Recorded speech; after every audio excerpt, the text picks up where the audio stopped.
കൊച്ചിയിൽ നടി ആക്രമിക്കപ്പെട്ട കേസിൽ മഞ്ജു വാര്യരുടെ മൊഴി വിശ്വസിക്കാതെ വിചാരണ കോടതി. കോടതിയിലെ പല വെളിപ്പെടുത്തലുകളും അന്വേഷണ സമയത്തെ മൊഴിയില്ലെന്ന് കോടതി വിലയിരുത്തി.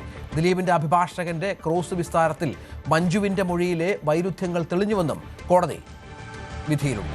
മഞ്ജു വാര്യരുടെ മൊഴി ഈ ദിലീപുമായി ബന്ധപ്പെട്ട കേസിൽ ഏറ്റവും പ്രധാനമായ ഒന്നാണെന്നുള്ള വിശ്വാസത്തിലായിരുന്നു പ്രോസിക്യൂഷൻ നിലനിന്നത്. കാരണം മഞ്ജു വാര്യരും ദിലീപുമായുള്ള ബന്ധം തകരാൻ കാരണക്കാരിയായത് ഇരയാക്കപ്പെട്ട നടിയാണ് എന്നുള്ള തരത്തിലായിരുന്നു കാര്യങ്ങൾ പ്രോസിക്യൂഷൻ കോടതിയിൽ അവതരിപ്പിക്കാൻ ശ്രമിച്ചത് എന്നുള്ള എല്ലാവർക്കും അറിയാവുന്ന കാര്യമാണ്. പക്ഷേ പിന്നീട് ഈ മഞ്ജു കോടതിയിൽ പറഞ്ഞ പല കാര്യങ്ങളും അന്വേഷണ ഉദ്യോഗസ്ഥരോട് വ്യക്തമാക്കിയില്ല എന്ന് ഈ കോടതിയുടെ വിധിന്യായത്തിൽ ചൂണ്ടിക്കാണിക്കുന്നു എന്നുള്ളതാണ് ഏറ്റവും പ്രധാനപ്പെട്ട ഒന്ന്. അതിൽ പ്രധാനമായി ഉള്ളത് തങ്ങളുടെ വിവാഹമോചനത്തിലേക്ക് എത്തിച്ചത് ഇത്തരത്തിലുള്ള കാവ്യ മാധവനുമായുള്ള ദിലീപിൻ്റെ ബന്ധമാണ് എന്ന് മഞ്ജു വാര്യർ കോടതിയിൽ മൊഴിയായി നൽകിയിട്ടുണ്ട്. അതിൻ്റെ തുടക്കമെന്ന് പറയുന്നത് ഈ ദിലീപിൻ്റെ ഒരു പഴയ ഫോണിൽ മഞ്ജു കണ്ട ചില മെസ്സേജുകളാണ്.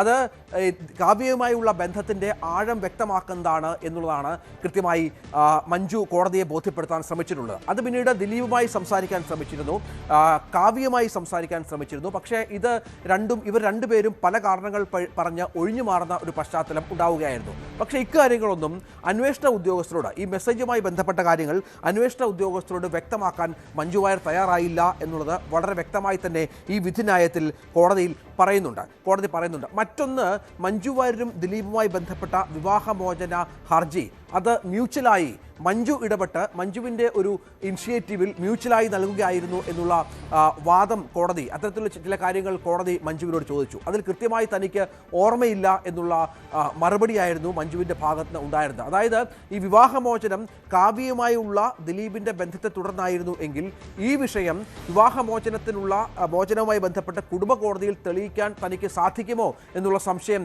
മഞ്ജുവിന് ഉണ്ടായിരുന്നു എന്നത് കോടതിക്ക് ബോധ്യപ്പെടാൻ ഒരു കാരണമായി ഇത് മാറുകയായിരുന്നു. കാരണം മ്യൂച്വൽ പെറ്റീഷൻ നൽകിയത് മഞ്ജു ആണെന്ന് കോടതിയെ ബോധ്യപ്പെടുത്താൻ പ്രതിഭാഗം അഭിഭാഷകനായി എന്നുള്ളത് ഏറ്റവും പ്രധാനപ്പെട്ട ഒരു കാര്യമാണ്. മറ്റൊന്ന്, ഈ കാവ്യയുമായ ബന്ധം താൻ അറിഞ്ഞപ്പോൾ താൻ കാവ്യയുടെ അമ്മയെ വിളിച്ചിരുന്നു എന്ന് മഞ്ജു വാര്യർ പറയുന്നുണ്ട്. കാവ്യയുടെ അമ്മ എന്നുള്ളത് ഇതിൽ വളരെ പ്രധാനപ്പെട്ട ഒരു പ്രോസിക്യൂഷൻ വിറ്റ്നസ്സായി രേഖപ്പെടുത്തിയിട്ടുള്ള ഒരാളാണ്. കാവ്യയുടെ അമ്മ ഇക്കാര്യം തനിക്കറിയാമെന്നും തനിക്ക് ദിലീപും കാവ്യയുമായുള്ള ബന്ധത്തിൽ ചില ആശങ്കകളുണ്ട് എന്നും മഞ്ജുവിനോട് വ്യക്തമാക്കിയെന്നാണ് മഞ്ജു മൊഴിയായി കോടതിയിൽ പറഞ്ഞിട്ടുള്ളത്. പക്ഷേ ഇക്കാര്യവും അന്വേഷണ ഉദ്യോഗസ്ഥരോട്, കാരണം വളരെ വൈറ്റലായിട്ടുള്ള ഒരു എവിഡൻസ് കൂടിയായിരുന്നു ഇത് എന്നത് മനസ്സിലാക്കണം. പക്ഷേ ഇക്കാര്യവും അന്വേഷണ ഉദ്യോഗസ്ഥരോട് മഞ്ജു വ്യക്തമാക്കിയിട്ടില്ല എന്നുള്ളത് ഗൗരവത്തോടുകൂടി കോടതി കണ്ടു എന്നുള്ളത് ഏറ്റവും പ്രധാനപ്പെട്ട ഒന്നാണ്.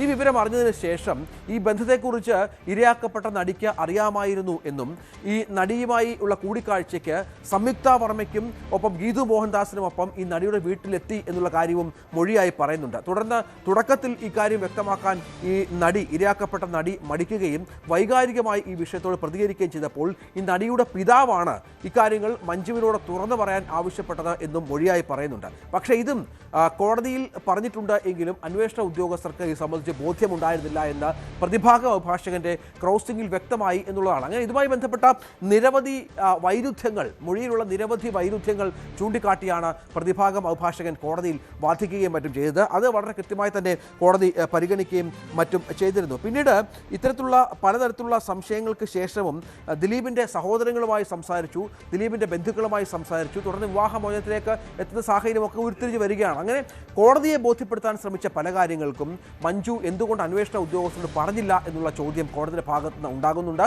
ഒപ്പം പ്രതിഭാഗം അഭിഭാഷകൻ അഡ്വക്കേറ്റ് രാമൻ പിള്ളയുടെ ക്രോസിൽ ഇത്തരം കാര്യങ്ങളെക്കുറിച്ച് വ്യക്തമായൊരു ധാരണ മഞ്ജുവിന് ഉണ്ടായിരുന്നില്ല എന്നുള്ള പ്രധാനപ്പെട്ട കാര്യമുണ്ട്.